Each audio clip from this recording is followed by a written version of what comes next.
وجعلنا من المتمسكين بلاعية علي بن أبي طالب. اللهم إياك نعبد وإياك نستعين. الصلاة والسلام بالتحية والإكرام على أشرف الأنبياء والمرسلين وأولاده الطيبين الطاهرين المنتجبين المهديين.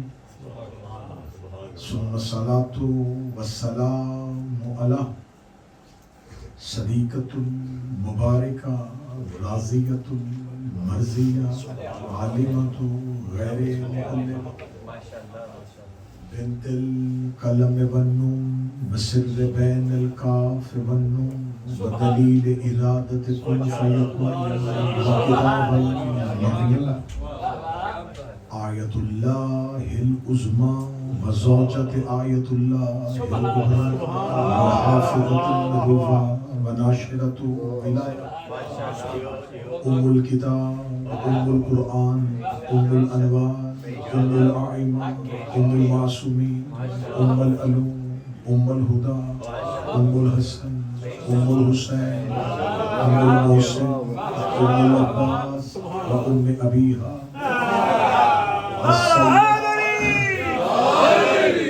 سيدة فاطمة الزهراء.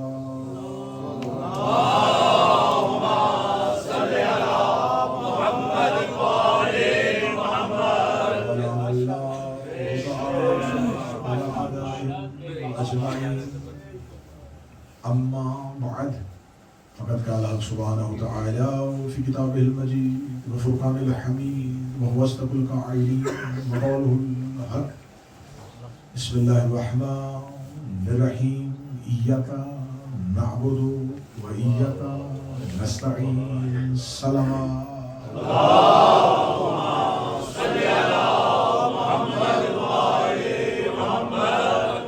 دعائے مالکان ذکر بندگان ذکر کا وارثان ذکر کے روبرو پیش ہونا قبول و منصوف. آقازادی تذکرہ باب الحوائج کو اپنی بارگاہ میں خوشنودی کے ساتھ قبول فرمائے. برادر ذی وقار جناب شیخ حسن، ان کا خانوادہ اور دوست احباب اور اس ادارہ کے منتظمین اور اس مجلس میں شریک تمام مومنین و مومنات کی جتنی بھی حاجات ہیں وہ بارگاہ باب الحوائج میں قبول و منظور فرمائے. میرا مالک ہمیں آخری لمحے تک ولایت من المومنین پر استقامت نصیب فرمائے اور ہمارا شمار امام حسین کے دلاروں میں سے فرمائے. دعاؤں کی قبولیت کے لیے مل کے ممکنہ حد تک بلند صلوات علیہ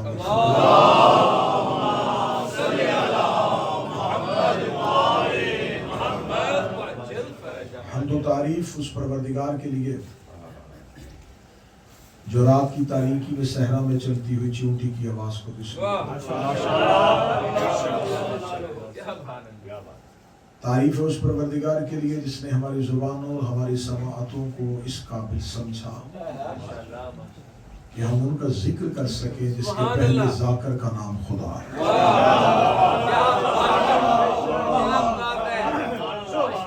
ہم میں سے کوئی بشر یہ ادراک نہیں رکھتا کہ ہم ان کی حقیقت بیان کر سکیں. نہ ممبر سے حقیقت بیان ہو سکتی ہے اور نہ سامنے بیٹھ کے حقیقت سماعت ہو سکتی ہے. ہماری مجلس سے ان کی فضیلت کے لیے ہے، ان کی حقیقت کے لیے. میں نے آپ کے سامنے اللہ کے کلام سے ایک ایسی آیہ کریمہ جو قرآن کی اس سورہ سے لی جاتی ہے جس کو نماز میں پڑھا نہ جائے تو اللہ نماز کو قبول نہیں کرے، کیونکہ تذکرہ ہے باب الحوائج کا. خدا یہ چاہتا ہے کہ انسان عبادت میری کرے اور استعانت بھی مجھ سے چاہے. خدا یہ چاہتا ہے کہ بندہ میری بندگی کرے تو جس کی بندگی کر رہا ہے اسی سے اپنی مدد کا حصول مانگے. اردو زبان میں کچھ الفاظ ہیں. ایک لفظ ہے طلب. ایک ہے حاجت، ماشاءاللہ، ایک ہے دعا، واہ واہ، ایک ہے ندا، واہ واہ، اور ایک ہے استغاثہ۔ واہ واہ، واہ، ضرورت ہو تو وہ طلب ہے، جی کسی چیز کی ضرورت ہو تو اسے طلب کہتے ہیں، ایسے ہی، وہ ضرورت تمنا بن کے دل میں آ جائے تو اسے حاجت کہتے ہیں، وہ تمنا زبان میں آ جائے تو اسے دعا کہتے ہیں، کیا کہنا ہے، ماشاءاللہ، اسے لفظوں کے ساتھ مانگا جائے تو اسے ندا کہتے ہیں، کیا بات ہے، جیتے رہے اور کسی ایک کے سوا اس تمنا کو پورے کرنے والا کسی کو نہ سمجھا جائے تو اسے استغاثہ کہتے ہیں۔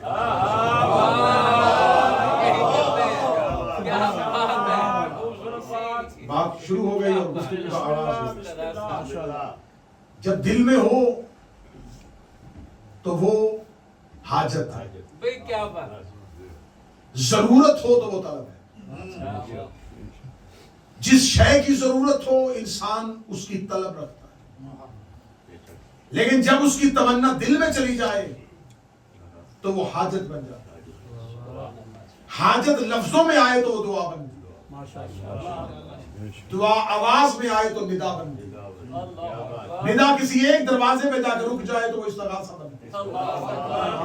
اس کا مطلب ہے دعا کے لیے لفظ چاہیے، ندا کے لیے آواز چاہیے، استغاثے کے لیے کسی دروازے پہ بیٹھنا چاہیے۔ ضرورت فطرت کی متقاضی ہوتی ہے، لیکن حاجت جو ہوتی ہے وہ دل کے اندر ہوتی ہے۔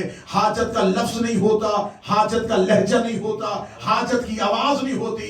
جس کے تذکرے کے لیے ہم آج آئے ہیں وہ باب الطلب نہیں ہے، وہ باب الدعا نہیں ہے، وہ باب الحاجات ہے۔ یہ ایسا دروازہ ہے کہ یہاں لفظوں سے مانگنے کی ضرورت ہی نہیں۔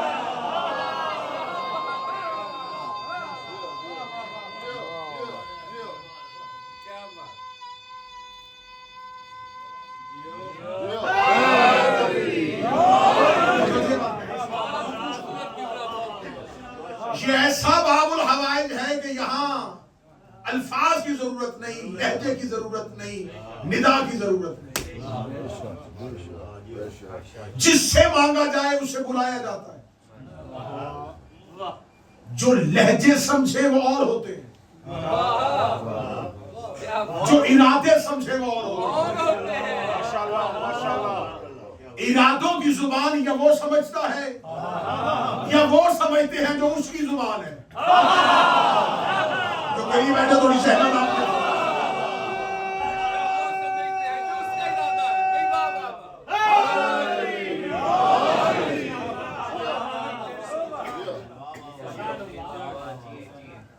خدا کہتا ہے کہ انسان مانگے مجھ سے، میں صرف آج مانگنا پڑھوں گا، حاجت پڑھوں گا، پھر باب الحوائج پڑھا جائے گا۔ خدا چاہتا ہے کہ انسان میرا ہی محتاج ہے۔ اللہ جانے کسی نے محفل رسالت میں کیا بات کر دی تھی جو خدا کو آیت بھیجنی پڑی۔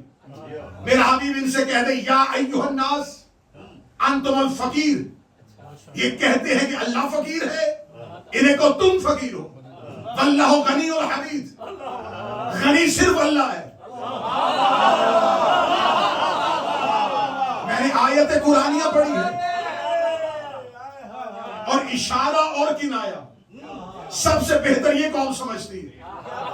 اب میں کنایہ کا استعمال کروں گا۔ خدا کہتا ہے کہ میرا حبیب یہ تیری بارگاہ میں آ کے یہ کہتے ہیں کہ اللہ فقیر ہے اور ہم غنی ہیں۔ ان سے کہتے ہیں انتم الفقیر، تم فقیر ہو، واللہ غنی الحمید، جبکہ اللہ خود غنی ہے۔ اور دوسری آیت میں خدا قرآن میں کہتا ہے ان الانسان لیطغی، الف لام آیا ہے یہاں، کسی خاص انسان کی طرف اشارہ کر رہا ہے۔ میں کنایہ استعمال کروں گا۔ خدا کہتا ہے بے شک یہ انسان سرکش ہے، ان راہ استغنا، جو خود کو غنی کہہ رہا ہے۔ سرکش ہے وہ بندہ۔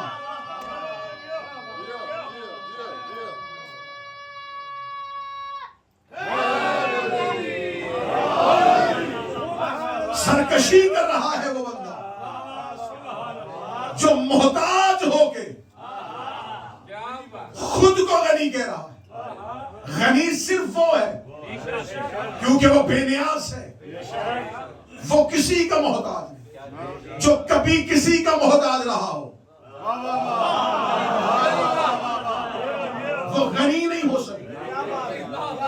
زندگی میں کسی سے احتیاج نہ کی ہو وہ غنی ہوتا ہے۔ اے میرے مالک بے شک ہم یہی سمجھتے ہیں کہ تو غنی ہے، اور ہم یہی چاہتے ہیں کہ تیری ہی فقیری، ہم تیری ہی چوکٹ پہ بیٹھے رہے، لیکن ہمیں یہ تو بتا، تو نے کہا تم فقیر، تم فقیر ہو، ہم کشکول گلے میں ڈال کے آ گئے ہیں تیرے دروازے پہ، اب بتا غنی تو ہے، تجھ سے کیسے مانگے؟ اب یہاں پر خدا نے کہا مجھ سے نہ مانگنا، زمین پہ دیکھو، ابواب اللہ زمین پر موجود ہے، مجھ سے مانگنا ہے تو میرے دروازے پہ آؤ، مانگنا اللہ ہی سے ہے، کیا بات ہے خدا، ہم مانگیں گے اللہ سے، لیکن مانگنا ہے دروازے سے، اور خدا قرآن میں کہتا ہے میں نے تمہارے لیے فتحنا ابواب اللہ، میں نے کھول دیے ہیں زمین پر تمہارے لیے اللہ کے دروازے، آنا تم نے اللہ تک ہے، کیا بات ہے، لیکن تمہارے لیے میں نے کیا زمین، بات ہے،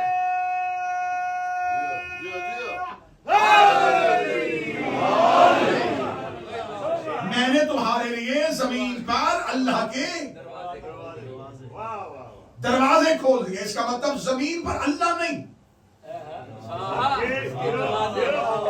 ابواب اللہ موجود ہے، اللہ کے کچھ دروازے ہیں جن سے اللہ تک جایا جاتا ہے۔ میں نے آج تک کبھی کسی کو اس بات پہ لڑتے نہیں دیکھا کہ وہ فقیر سے کہے تو نے دستک کیوں دی، اندر آ جاتا، لینا تو مجھ سے تھا، دروازے میں کیوں کھڑا ہے؟ ہاں میں نے اس بات پہ لڑتے دیکھا ہے کہ لینا ہی تھا تو اندر کیوں آیا؟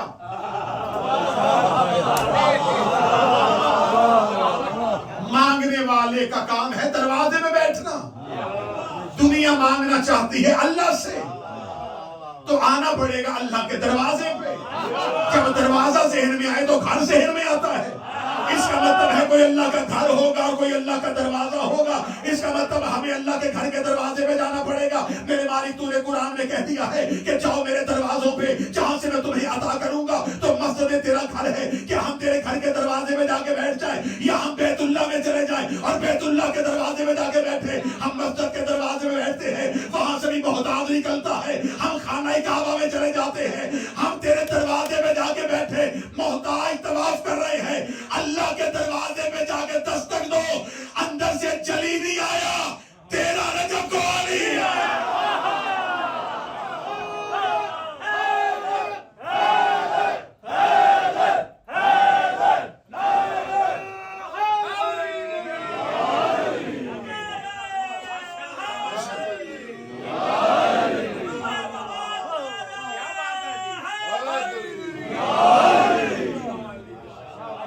زمین پر کوئی ایسے دروازے موجود ہیں جہاں دستک دی جائے تو اس تک جائے گا،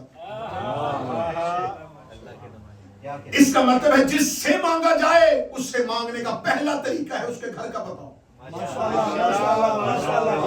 حاجت طلب کرنی ہے نا ہمیں، تو حاجت اس سے کیسے مانگے؟ یا تو اس کے دروازے پہ جانا پڑے گا، دروازے پہ جا کے دستک دو تو اندر سے اہل بیت کے سوا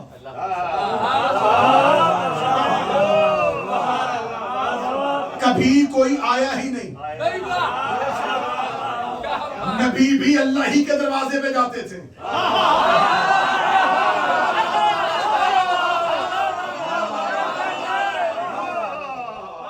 بعض لوگوں کے ذہن میں خیال ہے کہ علی کا گھر مسجد میں تھا، مسجد علی کے گھر میں تھی،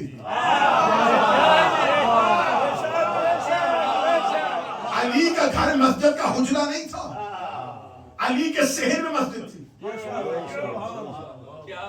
یہی وجہ ہے کہ رسالت امام جب مکہ سے ہجرت کر کے مدینہ چلے گئے تھے، رسول مدینہ میں جا کے اونچائی پہ کھڑے ہو کے مکہ کی پہاڑی کی طرف دیکھتے، رنجیدہ دل سے رسول ٹھنڈی حسرتیں لیتے ہوئے نکل آتے ہیں، آخر ایک دن جبریل امین نے آکے کہا خدا کہتا ہے کہ مجھے تیرا یہ تعجب اور مجھے تیری یہ پریشانی بارے میں نہیں ہے. میں اکثر دیکھتا ہوں تو مدینے کی اونچائیوں پہ کھڑے ہو کے مکہ کی طرف دیکھتا ہے. کیا تجھے اپنے شہر کی یاد آتی ہے تو میں مکے میں تیرے لیے امن بحال کر دوں. اگر میں موسیٰ کے لیے نیل میں رستے بنا سکتا ہوں تو میرے لیے تیری مکہ میں واپسی کوئی ناممکن نہیں ہے. آواز مصطفیٰ کہ اللہ سے کہہ دینا کہ مجھے مکہ کے لوگوں سے کوئی محبت نہیں ہے. وہاں تیرا ایک گھر تھا, میں اس گھر کے دروازے میں جایا کرتا تھا, صبح اٹھتا تھا تیرے دروازے میں جاتا تھا, رات کو تیرے دروازے میں جاتا تھا, سفر میں جانے سے پہلے تیرے دروازے پہ آتا تھا, سفر میں آنے کے بعد تیرے دروازے پہ آتا تھا. جب سے مکہ چھوڑ کے چلا گیا ہوں مجھے تیرے گھر کی بڑی یاد آتی ہے, مجھے تیرے دروازے کی بڑی یاد آتی ہے. فوراً جبریل زمین پہ آیا, فرمایا خدا کہتا ہے اگر میرے گھر کی وجہ سے مکہ کو دیکھتا ہے تو مکہ کو نہ دیکھا کر, آج کے بعد زہرا کے دروازے میں چلا جایا کر. جیسے مکے میں تو میرا گھر ہے, مدینے میں یہ بھی میرا گھر.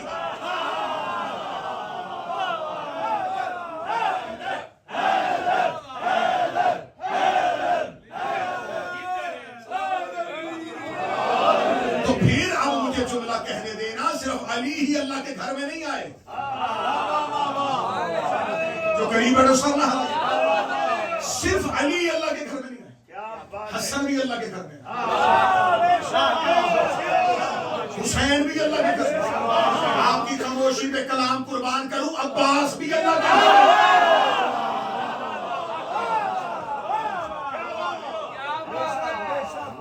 جس سے مانگا جائے اس کے دروازے کا پتہ ہونا ضروری ہے. میں مخلوق کی کیا بات کروں, خدا نے کہا تھا میرا حبیب ان سے کہہ دے بیٹے لے کے آئیں. فمن حاجک فیہ, اگر یہ علم آنے کے بعد بھی احتیاط رکھتے ہیں تو انہیں کہہ دے فقل تعالوا ندعو ابناءنا نساءنا ونساءنا. اب رسول کو ابنا چاہیے, نساء چاہیے, انفسنا چاہیے. اس کا مطلب اب رسول کو حاجت ہے. میں زندگی لکھ کے دے دوں. میں نے کبھی آج تک ممبر پہ یہ چیلنج نہیں کیا کوئی کہے تو میں مذہب چھوڑ دوں گا. نا نا نا نا نا, باپ چھوڑنا آسان ہے, گھر چھوڑنا آسان ہے, وطن چھوڑنا آسان ہے. میری خطابت میں غلطی ہو سکتی ہے, میں مذہب قربان کیوں کروں. زندگی لکھ کے دیتا ہوں. کوئی مجھے ثابت کرے کہ نبی کو جب ضرورت پڑی نبی اس دروازے کے علاوہ کہیں گیا ہو.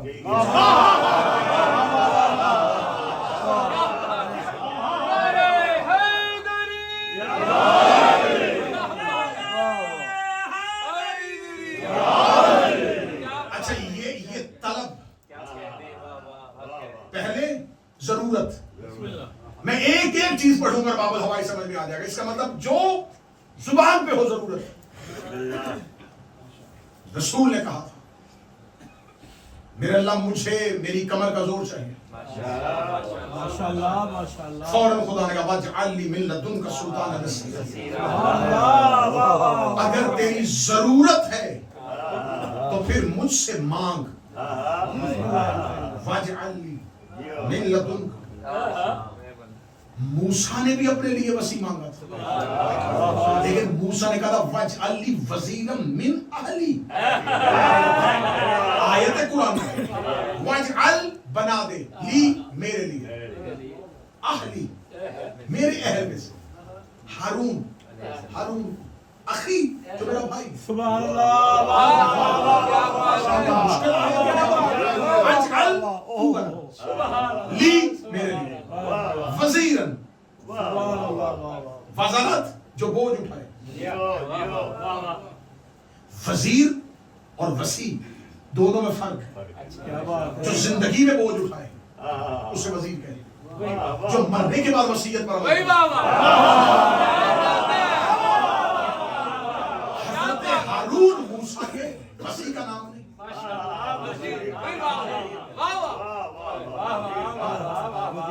وزیر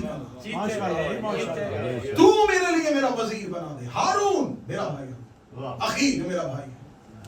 اس آیت میں کیا ہے؟ خدا کو کہہ رہا ہے موسیٰ تو بنا دے، اور ساتھ بتا بھی دیا کہ اسے بنانا، ہارون اس کا نام ہے، رشتے میں میرا بھائی ہے، تو بنا دے۔ جب نام بھی بتا دیا تھا، رشتہ بھی بتا دیا تو بنا۔ موسیٰ نے مانگ کے قرآن میں آیت لکھوا کے مسلمانوں کے منہ پہ تماچا مارا ہے کہ جب کلیم اللہ اپنا وزیر اپنی مرضی سے نہیں بناتا تو رضی اللہ نبی کا خلیفہ۔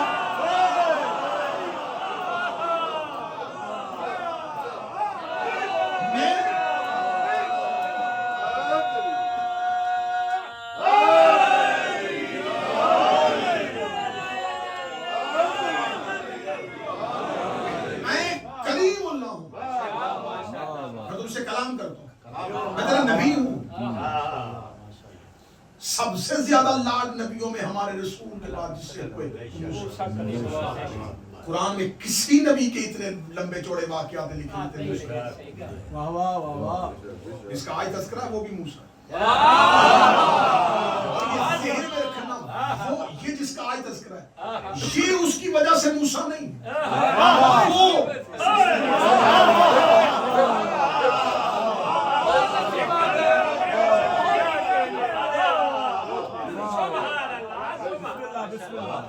ان کا نام نبی کے نام پہ نہیں۔ اگر یہ موسیٰ کے بعد تھے، وہ جو آدم کو نام سکھائے تھے وہ کن کے تھے؟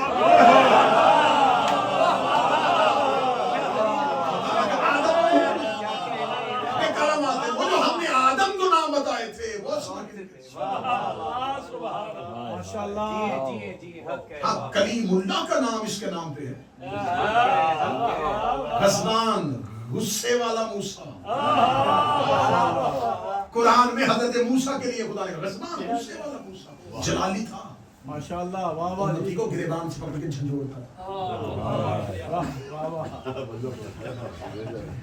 خدا کا جلال والا نبی تھا، ماشاءاللہ۔ موسیٰ نبوت میں ہو تو غضبان ہوتا ہے، امامت میں آئے تو قاضی غصے کو پینے والا موسیٰ۔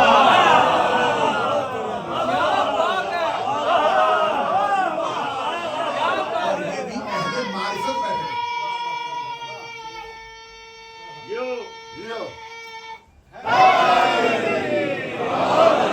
یہ بھی اہل معرفت بیٹھے ہیں، عرفہ بیٹھے ہیں، تو یہ ممبر کا اشارہ ہے، یہ لغت سے نکلا ہوا ہے، غصے کو پینے والا۔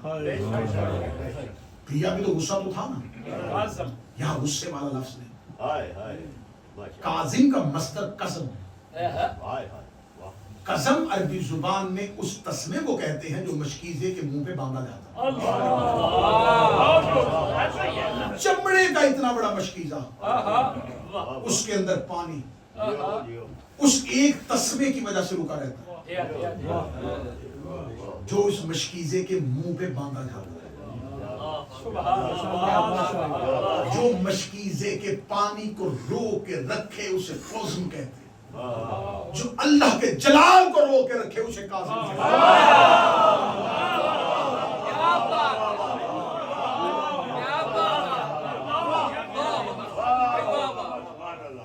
تو جلال الہیہ کو سمیٹ کے رکھے اسے کہتے ہیں۔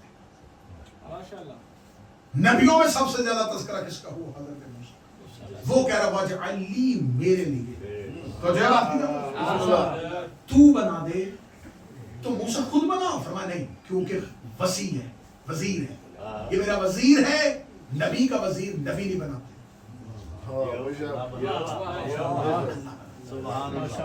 ادھر نبی کو وزیر کی ضرورت پڑی، جب میرے نبی کو پڑی تو پھر خدا نے کیا کہا؟ خدا نے خود بتایا کہ اس طرح مانگنا۔ علی مانگنے کے لیے نبوت کو لفظ بھی اللہ دیتا ہے،